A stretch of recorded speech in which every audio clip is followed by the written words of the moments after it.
Hi, let's get into chapter 2. So, this is the tour of the book where we are going to go through three main things: output, unemployment, inflation. If we understand those three areas in a big way and in a little bit more detail, then it really sets up a really good foundation. So, this is a very good overview for us to have. And we will also look at in the second part of this chapter 2 video, we will look at the relationship between Okun's law and Phillips curve.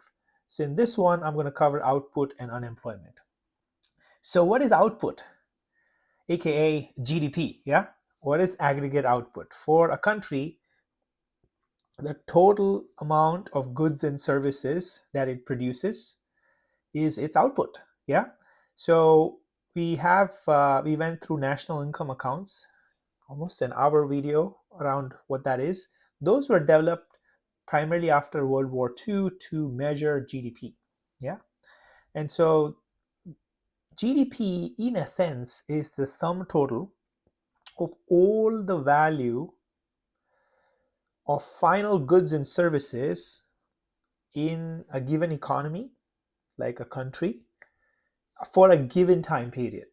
Yeah. So final goods and services, you value all of them up, specific geo boundary, so a country, aggregate, everyone included, for a specific period of time is GDP. And so another way, there are three ways to specify GDP. This is the first one: final goods. Look at only final goods, not intermediate goods. And I have an example upcoming. The second one is sum up all the value added in the country. And by value add, what it means is that you look at the total value you create and you remove the intermediate goods because someone else probably claimed value for it. Yeah. So you look at total value that you added and then you add up everyone in the country, you have value added approach. And third, you add up all of the income of everyone. And so now you have the income approach. So there are three ways, but in a sense, and you get the same result. And the first one is, and what are the components of, if you were to look at final goods and services, yeah, what is all of the things that we would have production in? We would have these four components: personal consumption, business investments, government spending, and imports and exports. So what you produce, you can either consume in an aggregate basis, or you produce something and you start to invest back into your business. You make investments, so that's investments. And governments also can spend, so government spending, and you could import goods from other countries and export, so net exports. So GDP can also be stated as C plus I plus G plus NX, which is C stands for the personal consumption, expenditure, all of the goods that you buy, durable goods, those are all, and services that are part of personal consumption, like cars. Um, you can buy non-durable goods as well, like food that's perishable, fuel that you consume quickly, and services. Like if I pay for a Google subscription, that's part of a service. Yeah. If I pay for any other online account or a gym membership, part of a service. Yeah. So that's personal consumption. That's where people spend money, and we will see that United States, more than 50% comes from personal consumption. And then investments. Yeah, there's investments in fixed assets, and you could also invest and have higher inventory. So there's investments. And government spending. Governments spend quite a bit of money. So that's another part. And we saw the high level breakdown in national income accounts video. So take a look. And finally, exports and imports. You could produce something, you could sell it to other countries, or you could buy from other countries. Yeah. So those are the four major components: personal consumption, investments, government spending, exports, and imports. Can you think of anything that's missing here? Well, hint, there's a lot that's missing, but not in the magnitude.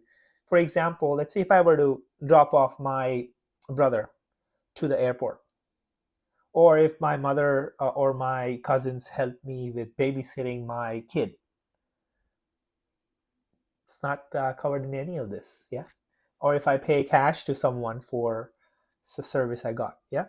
So there are many such things that are not part of GDP, but if you add all of them up, it's hard to know. For every country it could be different, but those are smaller components compared to these big ones which cover a large part of the GDP. In a sense, think about this GDP as this equation is some sort of a model. Yeah, it will not always be 100% accurate, but if it gets close to 90-95% accurate, that's a good model. And so this is what this model is. GDP is equal to, as Y is what we use for referring GDP, which is Y, or output. It's equal to C plus I plus G plus NX, which is NX is net exports, which is exports minus imports. Yeah. So we get all of these four parts, and we understand the four major parts of GDP. Yeah. And as I said, there are three ways to measure this: the production approach, expenditure approach, and income approach. Yeah. And we looked at the expenditure approach, which is C plus I plus G plus NX. Yeah. If you look at where is it that what you have earned, where is it being spent? Consumption, investments, government spending as expenditures, or import and export. So that's the first thing that we looked at in the previous slide. The other one is to look at production approach, yeah, which we look at the price of all of the goods that are produced times quantity. So that's another one. In this, the key thing to note is that we only look at final goods and service, not intermediate goods. Yeah. So production approach is one such way as well. If you have the final goods, in this case, I have two examples of orange and apples, final goods, but it could also be an intermediate good if it's used as part of manufacturing company. So this is an important aspect to know. Okay, when do you mark something as final good, and when do you mark something as intermediate good? Yeah. And the third one is, and that's the role of these economists who do quite a bit of behind the scene works to actually do all of this complex calculation to find out what is already captured as an intermediate good, what is going to be captured as a final good. Yeah. So, and that's what goes into this model to create GDP and create all of these values that add up. And we do have several ways of capturing GDP so that we can measure if one approach is overstating, understating, and if we can get reconciliations done. And the third one is income approach, which is we look at all of the income that everyone makes. Yeah. We went through the national income accounts. We clearly know GDP plus net factor income is equal to GNP. So if you want to calculate GDP, it would be GNP minus the net factor income. Net factor is factor income from abroad that the US residents receive minus factor income that non-residents send abroad. Yeah. So so that is the net factor income. Yeah. So think about this as net, how much all of the US residents are receiving money in to the United States from all of their global investments or factor incomes from outside. Yeah. So there are three ways, and they should all roughly, with some statistical error, be very close to each other. Yeah. Let's take an example to really make it concrete. Let's say I have two firms. One firm is manufacturing steel, and the other firm is manufacturing a car using the steel. And let's imagine this country only has these two firms. The entire country has only these two firms. To make it simple, yeah, assume we have a country with only these two firms. What is the GDP? Let's use all of the three approaches and actually build out GDP. Yeah. And we will see that we get $200 in all three approaches. Yeah. And the thing to remember is that steel is an intermediate good used in the manufacturing of this car. And what is the total GDP? Pause for a second, work out the three different approaches that we went through. Remember, production approach, expenditure approach, income approach. And try to see if you can only look at final goods to find out the GDP, look at what are all the expenditures, look at all the income, and see if you can get all of the results. Yeah. Okay, I'll go forward. In a sense, for production approach, we're going to look at final goods. So if this is an intermediate good, I'm only going to look at final goods. So how much did I get from final goods? $200. So that's my production approach GDP. So I'm factoring this in, but net, I made $200 as a country with these two firms. Yeah.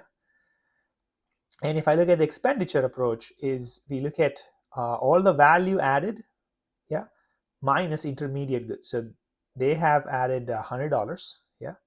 So, but they have no other intermediate good except wages paid, which is not intermediate. So they've added a value of $100. How much value have they added? 200 minus the intermediate goods, 100. So 100 from the firm 1 plus 200 from the firm 2 minus the intermediate from firm 2 gives us 200. Yeah. So that's the expenditure approach. And if you look at income approach, well, how much did firm 1 make in wages? $80. So that's income to laborers who made money, 80. So we get 80. And then we look at the wages made here as well, 70. So total wages is the income of all of the wage earners, so 150. And then someone put up the capital to build this factory, and so they're going to earn some money as part of the capital investment. So that's $20 of profits that they made, and $30 of profits here.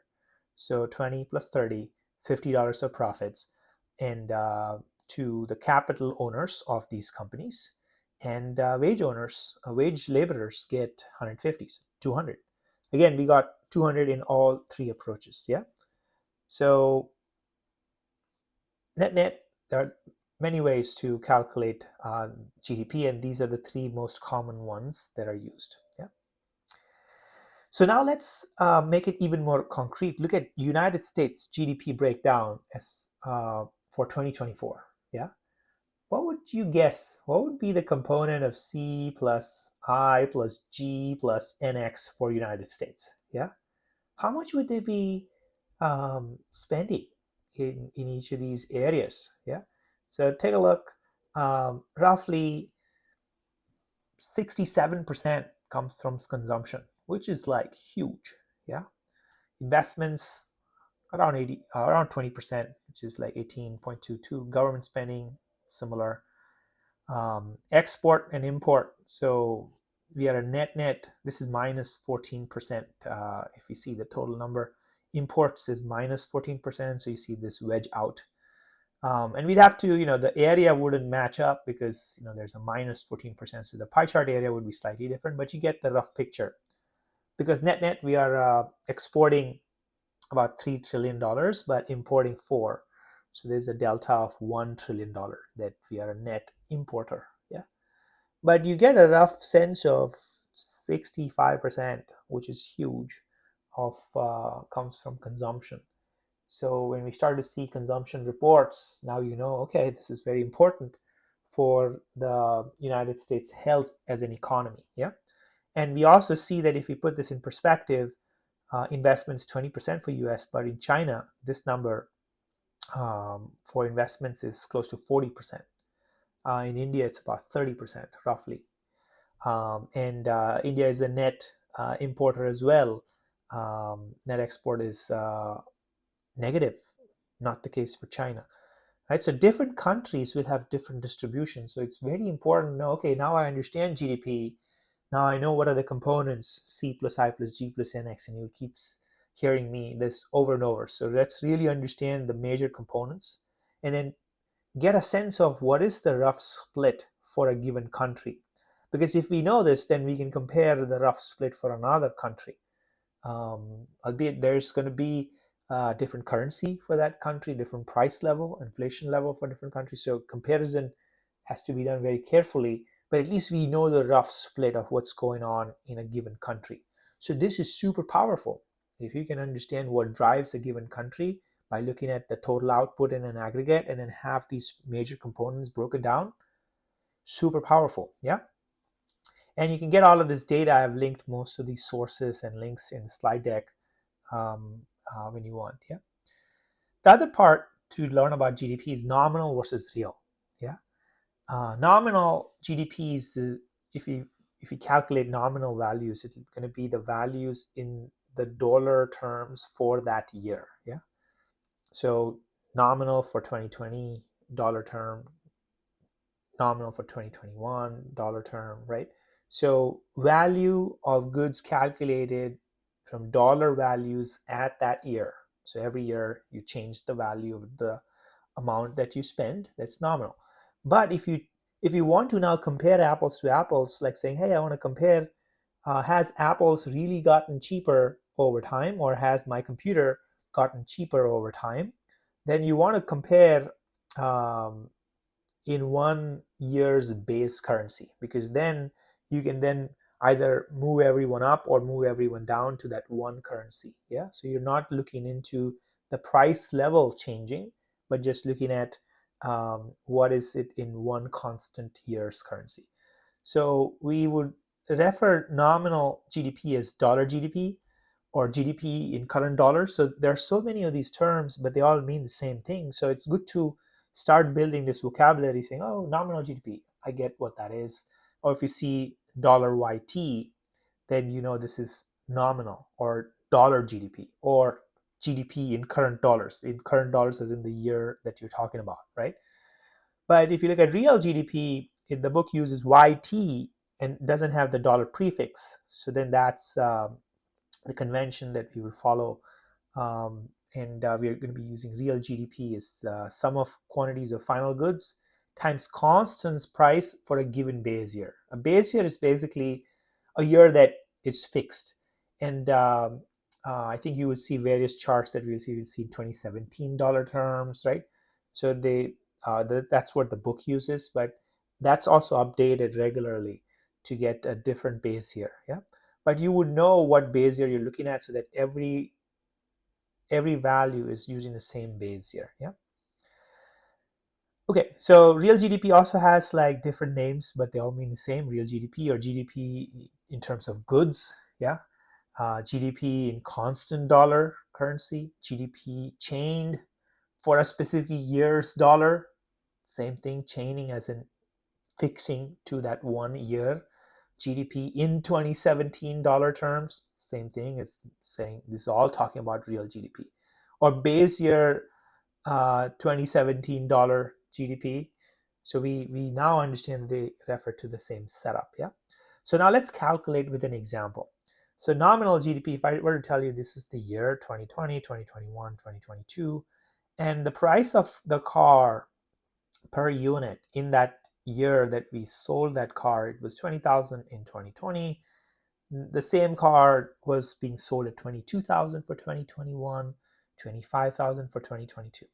So if you are given the year and the price for each item or each good that's being sold and the quantity, so remember there's only two things you need to calculate GDP: price times quantity, and you sum all of them up for everyone in the country. So now let's imagine this country only sold cars, and so and we have three different values at which it sold the cars, to just make it simple. And so if you were to calculate nominal GDP for 2020, it will be the price in the year 2020 times quantity. So that's in this case $20 million. So price times quantity, price in the year times quantity. So get 26 million and so on. So that's nominal GDP, yeah? If you want to compare them, and you want to, let's say, compare to say, hey, if I want to compare this value to this value, I want to really have a base year of comparison. So you could pick any of these base years. I'm going to pick, let's say, the base year is 2020. So then what I'm going to do is I'm going to fix the base year price as the price, yeah? So base year is 2020, so the price is 20,000. So then what I would do for me to calculate real GDP, I would multiply price times quantity, but the price will always be the base year price. So this is 1,000 times 20,000, 20 million, 1200 times 20,000, 24 million. 1300 times 20,000, 26 million. So all of a sudden, we can now see that the car in 2020 dollar terms isn't the GDP isn't going up as much as we thought. We thought it went from 20 million to 32 million, but in real terms, it actually only went up 20 million to 26 million. Yeah. So that's super important to know how you compare these values, and you would want to use a specific base here to compare. So that's real GDP. Yeah. Where do we get all of this data? The graph, the book is quite recent compared to many other books.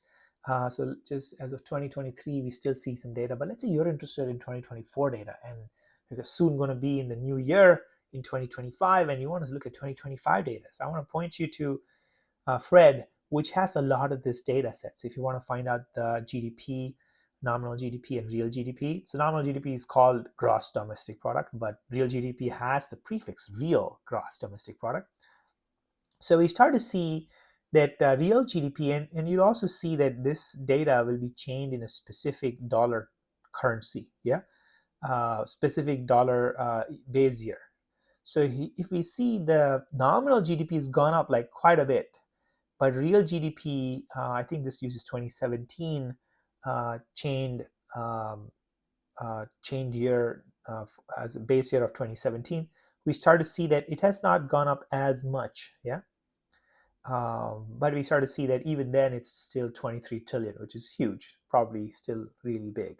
And so real GDP around 29 as of Q3 2024. Yeah. So we get all of this data from Fred, yeah, and I have links here that will show you how to get that in the slide deck.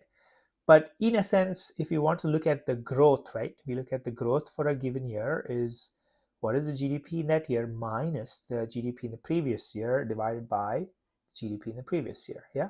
And these gray bars that we see in Fred are the recession periods. So we see the financial crisis, a very brief COVID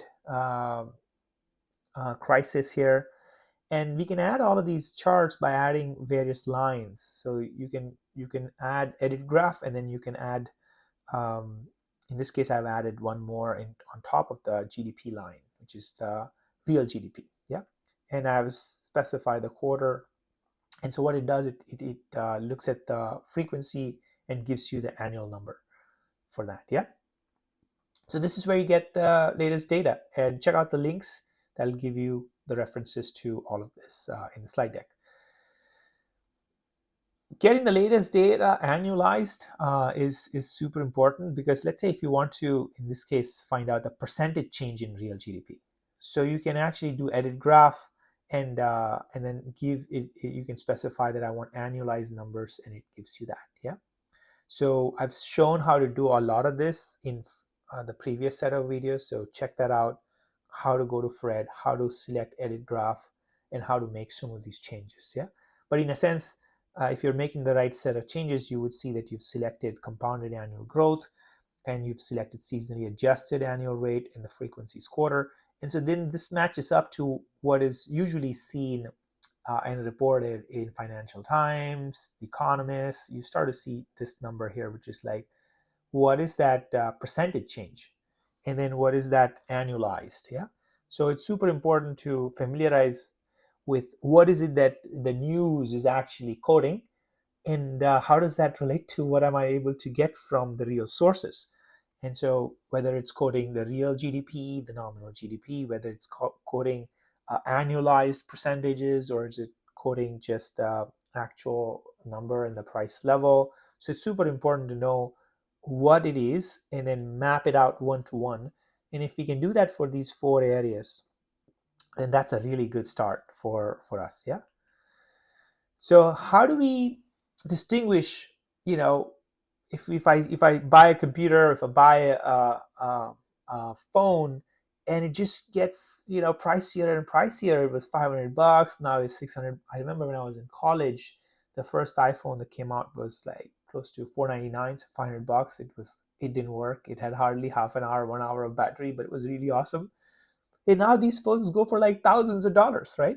So then how do you distinguish between price change, which is like really it's getting costly, versus, oh, there's a huge quality improvement. You're getting way more bang for your buck, um, for the devices that you're using.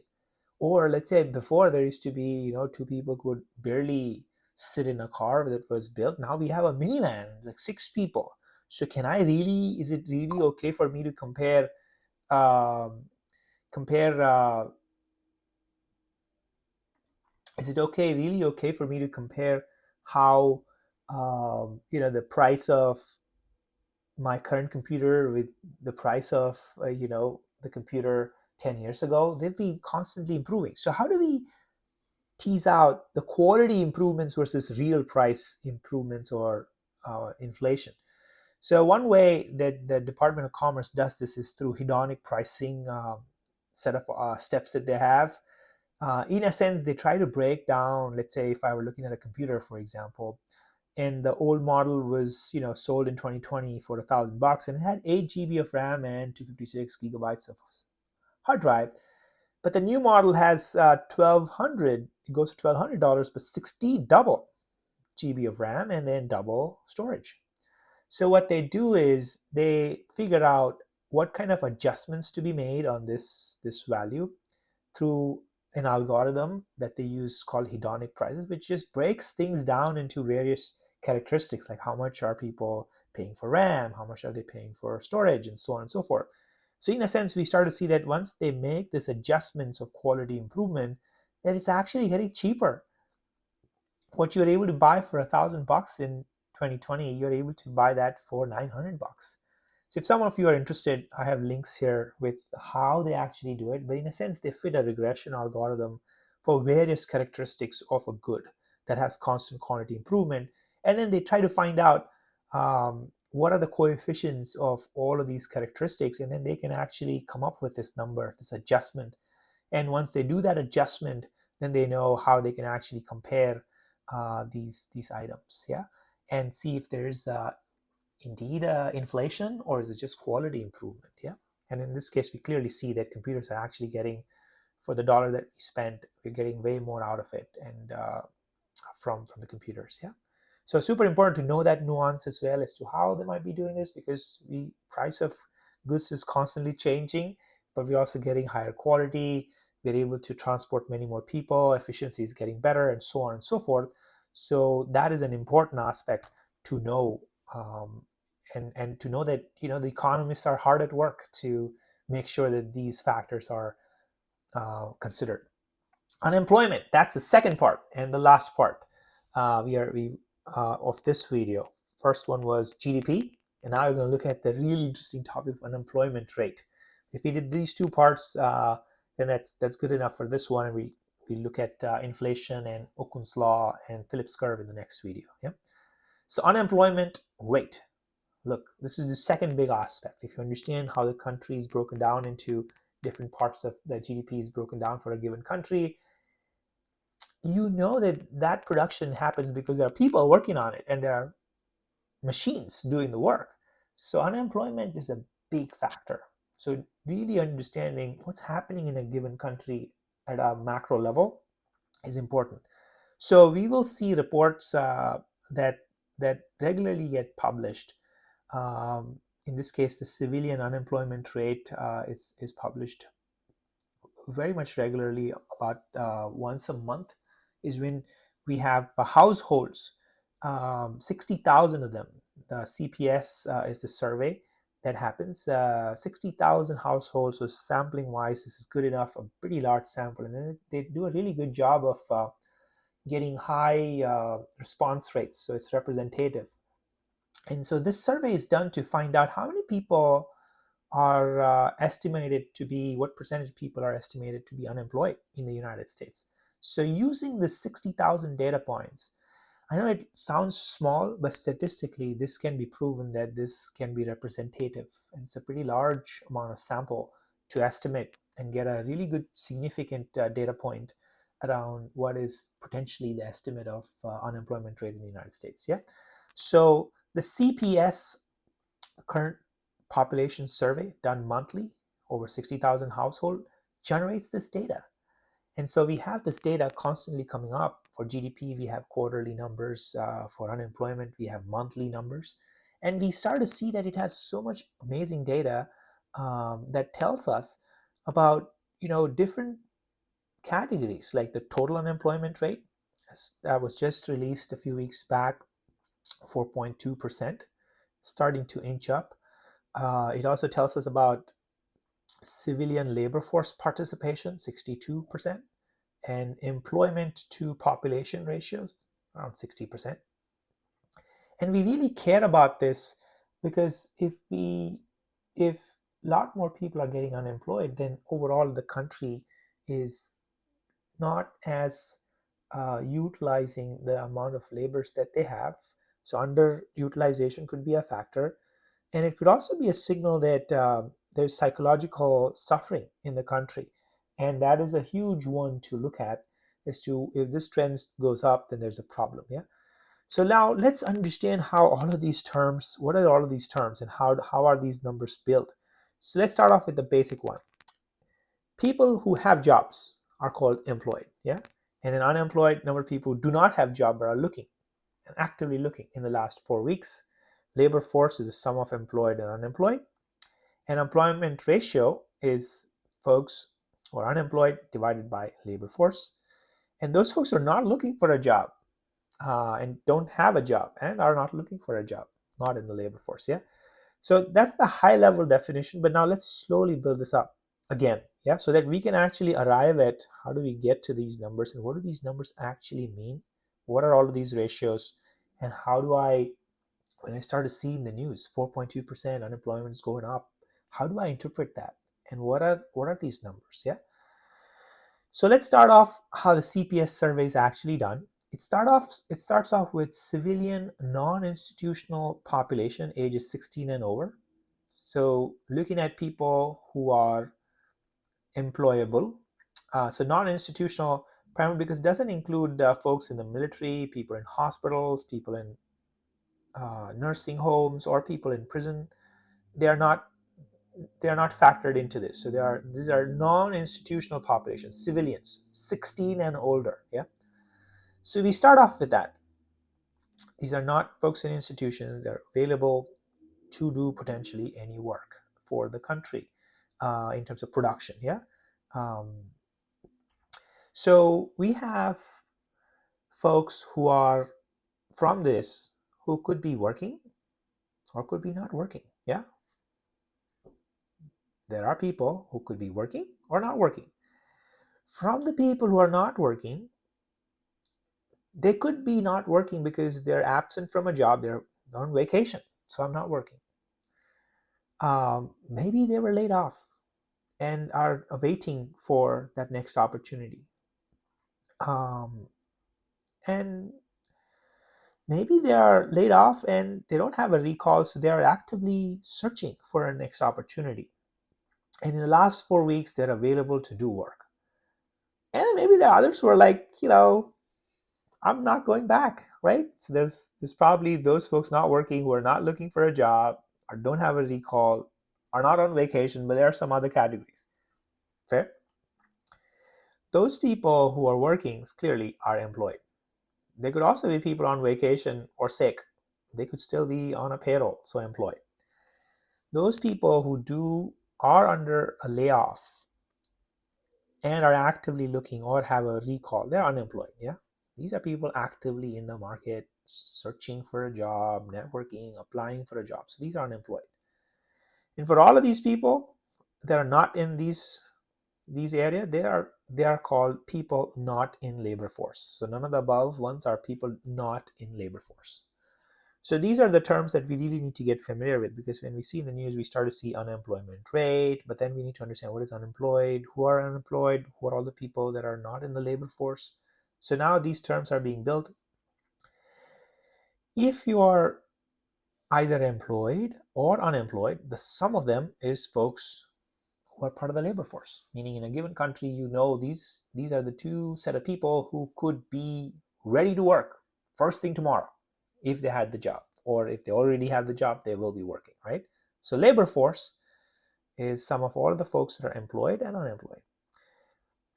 The thing here that I've written down is if you work just 1 hour a week when this survey was going on, right, and someone knocks your door and asks you, the CPS survey person, and they're saying, yeah, I worked. Let's say you worked for an hour for Uber. Yeah. And you say, yeah, I worked for an hour for Uber, and that's all you did. You're considered employed. So that's the definition. You can get these definitions at bls.gov, but employed is greater than or equal to 1. Anything above 1, employed. So keep this lens in mind, and we will then understand how to look at these numbers. But in a sense, those people are not in labor force. Some of them may just don't want a job. Yeah, they may not need a job because they're done, they're retired. Yeah, maybe they need to take care of home with some of the work that they choose to do at home, or they are there could be so many reasons where they do not want a job. Yeah, but there could be folks who do want a job, and they have not searched in the last 12 months, or they want a job but they have not searched in the last 12 months. Then there would still be others not in the labor force. But if you do want a job, you didn't search in the last 4 weeks, which is what's needed for being unemployed, but you searched like 6 months ago. So you are considered as part of someone who searched for a job in 12 months and is available to work. Then we call you as a person who, if you fit into this category, we call you marginally attached to the labor force, meaning you're available to do the work and you did search for a job in the last 12 months. Yeah. And these are people who've not even searched like 12 months, they've given up, like done, sayonara, right? And so, but if you did search in the last 12 months, then you're marginally attached and available to work. Even here, there could be two categories. You could be marginally attached, but you feel there's no job available for you. Your skill sets are not there. You can't do the work, even though you want to do the work. Yeah. So then you're considered discouraged worker. If not for this, you would be considered other marginally attached, but part of marginally attached. Yeah. So discouraged worker, we understand this. Yeah. And we understand who is people not in the labor workforce. So that is the high level of how when they come, the person comes to your doorstep and they're going to ask you some questions to fill up the survey. They'll actually try to categorize you into these buckets: employed, unemployed, not in labor force. Within not in labor force, if you're marginally attached or not. Within marginally attached, they try to find out if you're discouraged or in the other category. Yeah. If we understand this lay of the land, then we can very clearly, give some of these. We can build all of these numbers that we get to see in the reports and in the news. We call the unemployed as E, unemployed as UE, labor force as LF, and people not in labor force as NLF. Yeah. So unemployment rate is UE upon LF. People that are unemployed divided by folks in the labor force. So that's this rate. So now we clearly know, okay, where is this unemployment rate coming from? Some of all the people who were looking for a job in the last 4 weeks don't have a job today and have not worked at least an hour when the survey was done, then these are unemployed. Yeah, unemployed over labor force. That's unemployment rate. Civilian labor force participation ratio. These are the people, the labor force, divided by labor force plus people not in labor force. In a sense, you're looking at all of the civilians who are in the labor force.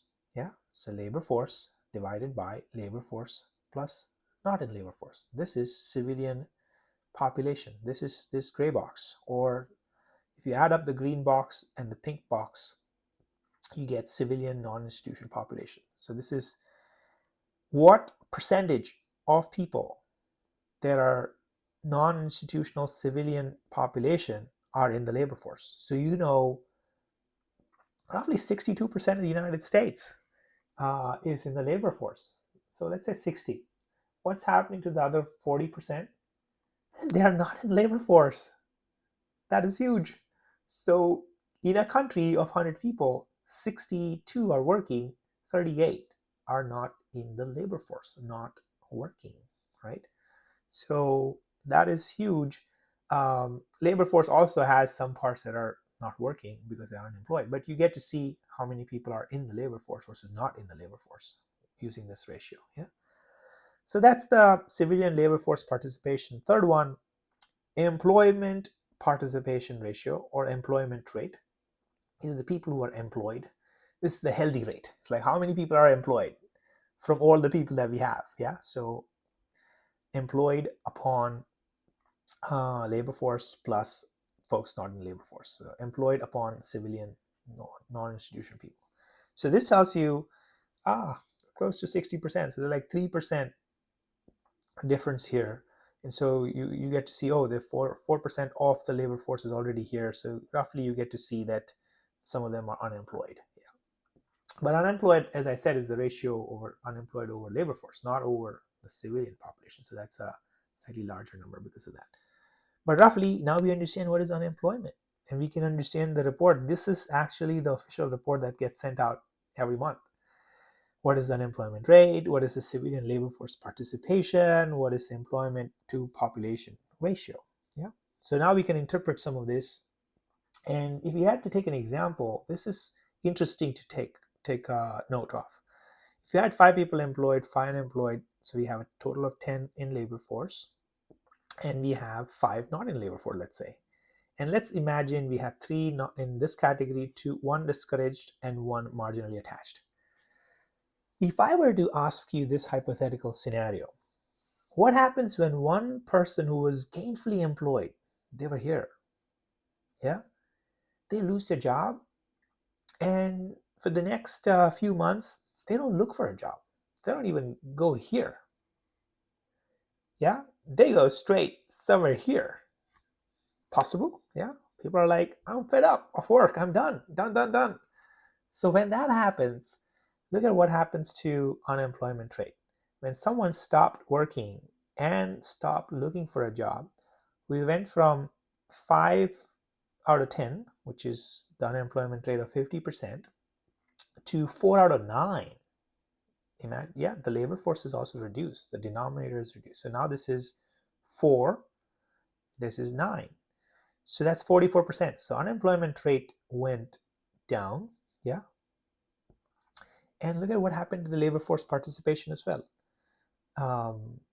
Labor force participation also went down. Yeah. We had 10 people out of a total 15. So labor force upon civilian non-institutional is 10 plus 15. So 10 out of 15, 67%. So labor force participation also went down. Yeah. So looking at unemployment number, this will give you, oh, wow, this is good. Things are getting better, right? 50% to 44, no. But you should also look at the participation went down. That's an important one. So don't look at just this ratio. It can give you a false sense of improvement in unemployment. You have to find out what's happening to labor force participation. Maybe more and more people are bucketing here. So this is super powerful. When we look at improvements of unemployment rate, we really need to know why.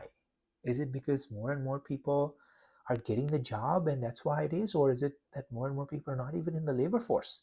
So super important. If you play around with this, you'll quickly realize that even when people move from being discouraged to now all of a sudden unemployed, the ratios start to change. So you want to really understand what happens to unemployment rate, labor force participation, when people move around from, let's say, unemployed to unemployed, unemployed to discouraged, discouraged to other, or and vice versa. So that'll give you a good sense of really looking at the news holistically and not overreacting to situations and say, oh, this is getting really good. Yeah. And we find all of this data in BLS unemployment, and we can get all of this data here. So I want to also show you this as part of this. So this is very powerful. If you go to that website, you will see civilian labor force participation. This is a very interactive website too. You can say, hey, I want to just look at folks who are 16 to 19. So that is insightful. and you want to look at, let's say, men 20 years and older, or just women. You want to split it by men versus women, or folks who are white. So you can get various category breakdown here. That is super, super powerful. Yeah. So take a look at this data set available at bls.gov, and it opens up, it shows you what is the labor force participation. It will also show you various things around unemployment, civilian unemployment rate, and there are various things here that could be of interest. Yeah. How many people are unemployed for what duration? Yeah. So that's a pretty good set of numbers available that can give you a lot of insights. So that's the BLS website. Super important to look at this and find out what's happening, yeah, to labor force participation, what's happening to unemployment rate. And this is also a data from the textbook, but you can get all of this data from BLS, as I just showed you, unemployment rate. We start to see that there are some sort of patterns here, yeah? Goes up, and then goes down, goes up, and then goes down, and so on and so forth. We see some of these patterns show up primarily during recession periods, where we start to see 2008-9 crisis. Right after that, you start to see these numbers keep going up as companies do lots of layoffs, and there's less workers who have jobs, and so on. Yeah. Or in this case, an artificial situation where they were mandated not to work, right? So that has a huge peak and goes down as well during COVID crisis. So looking at this data and looking at it in perspective is super important. I also asked ChatGPT and Claude AI to get me the real data from unemployment rate over the last 15, 20 years, and also get me how has the stock market uh, moved. And we start to see that when the stock markets take a dip in a big way, that recessions, um, during recessions, we start to see this happening. We start to see unemployment starts to go up and up and up. Yeah. So there's some sort of a leading indicator possibility here. Not every cycle it happens. But if you start to see here as well, the economy is going down, down, and down, so unemployment peaks up. Yeah. So I see it happens several times. So it's some sort of a leading indicator as to how the economy is doing for many situations, not all. So it's not a perfect leading indicator. And many countries, it could not be the case. If you look at China, the stock market versus the country, there'll be no clear correlation, like how the stock market has performed and how the country has performed, right? So it's good to start to see if there are some sort of leading indicators that tell you how the country is doing or would be doing in terms of unemployment, based on some other indicators that could be moving ahead. We looked at GDP, we looked at unemployment, but there's a huge connection to happiness and unemployment. Yeah, look at this really interesting chart by this research that was done, which shows you how life satisfaction before, during, and after unemployment. So this is the year when someone just got laid off, and so many people face this situation. If you get laid off, look at your unhappiness level. Even before you were laid off, your unhappiness was already starting to drop several years ahead, 2 years before, 1 year before. Maybe the person who was going to get laid off already was dissatisfied, they were not happy with the job, and so then maybe that was seen, and so they were fired. Possible. Or there was a recession coming in, so this entire group of people felt not that happy. But that's one part. And the magnitude of this drop is pretty high, from comparing it to other events in life, be it divorce or losing a family member, or having a huge financial issue. That's a pretty large magnitude drop. And it's also comparable to those major life events, but also you see that it doesn't ever go back to the same level that it was before. It always, even after 4 years, that level is lower than what the person started with. So maybe this person never is going to be satisfied with the new work that they got, or there's a huge damage of this incident, that they're permanently scarred in some way. So unemployment, as I said, is super, super important to be aware of and to do something about, right? As a country, to be healthy and happy, and that eventually leads to some sort of productivity. Yeah. As I pointed out, working for even 1 hour is considered employed, but that that is clearly um, a flaw in the current metric that we see in the news, which is the U3 unemployment rate. And that factors in folks who work for an hour, they're considered employed. So the employment rate is much higher. So there is U1 through U6, different types of unemployment rates. What's published in the news is U3, is folks who are unemployed and actively seeking job in the last 4 weeks. Yeah, so that's U3. But BLS gives us all of these charts, so it's super important to look through some of these numbers and say, hey, I'm interested in not just U3s. If I'm going to uncheck all of this, you will see how what I mean. So this is what the news will tell you. If you look at the news, it'll tell you, 4.3% unemployed. Yeah, this is the official, as it's pointing here, official unemployment rate. But there are folks who, if you want to look at those people who, from U1, you want to see different types of cuts, which is like, in this case, you want to look at people who are unemployed 15 weeks or longer, then that is this blue line. If you want to look at people who completed a temporary job but unemployed, U2. U3 is that measure that is folks who are actively searching. The other one that's important as well is U4, which is a broader metric. It looks at all of the folks that are discouraged. Yeah, those people plus the unemployed. Unemployed plus the discouraged is what this looks at. And it factors in all of those people who want a job, but they feel they don't they don't have a chance to get a job. So that's U4.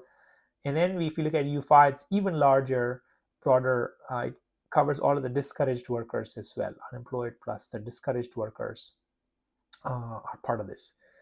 U6 is the most broadest. It tells you unemployed plus all the marginally attached, which includes the discouraged and all of that. Yeah. So this tells you that it's about 7%. For those people who, part-time workers, they're all part of U6. Underutilized people, U6. So that's about 7%. So that is, based on what your perspective is, you might be interested in this number much more for the action or the policy action that you might be interested in. Or for your business situation, this might be important. Yeah. So knowing this different types of unemployment numbers gives us a really good sense of, okay, what is it that I'm interested in? And a lot of these numbers are also seasonally adjusted, which in a sense, basically, a lot of people get hired, let's say by Amazon in December, but then they get fired in January. So there's some aspect of seasonality where there's a lot more sales happening in December. So they will adjust it and adjust the variation and show you, less unemployment in January than what it actually is, because it's seasonally adjusted for the fact that that's normal. And it will also show you those adjustments, either they'll add or remove based on seasonality. Yeah. So seasonally adjusted primarily takes care of that, removing that seasonal pattern that's expected, so that you can only look at the underlying trends, meaning is it actually getting worse, which is more important to look at and make decisions on. Yeah. I would link to you this article. It's also in the description of this video, but also in the slide. Read this article and then see how, we looked at the numbers. It points to 2.8% of how the GDP went up by 2.8% Q3, the latest numbers as of me making this video. So we can actually read the news. If you read this article after watching this video, you would actually learn so much more. You would be able to interpret, okay, where's this 2.8% coming from? What is it broken down into? What's causing the 2.8% to go up? You will quickly realize that, hey, there are certain aspect, consumptions accelerating, and so on and so forth. Yeah, so consumption's moving up, investments actually going down. So you will know what factors are being discussed and what causes the net positive. And it also at the heels of the next FOMC meeting, which is on the easing cycle. They just had a major 0.5% rate cut. And so this is important. They're looking at unemployment, they're looking at GDP, and they really care about this. Yeah. And so you can actually make a lot more sense after in reading this article, after having learned some of these concepts about unemployment, about GDP, and they talk about like what's going on about labor market, how people are working, entering more people are working in the labor market. So you will then make sense. Oh, they're moving to the labor market, so labor force, and so then you will be able to know. Okay, that's the reason why unemployment rates rising up. Is you would not get too worried up. You would actually feel good that more people are willing to work and be part of the labor force. Yeah. So that gives us a really good perspective to read the news well and in perspective. Yeah. So thank you. I will cover inflation in the next second half of chapter 2, inflation, Okun's law, and Phillips curve, which will conclude the three main aspects. Yeah, inflation, output, and unemployment. Thank you.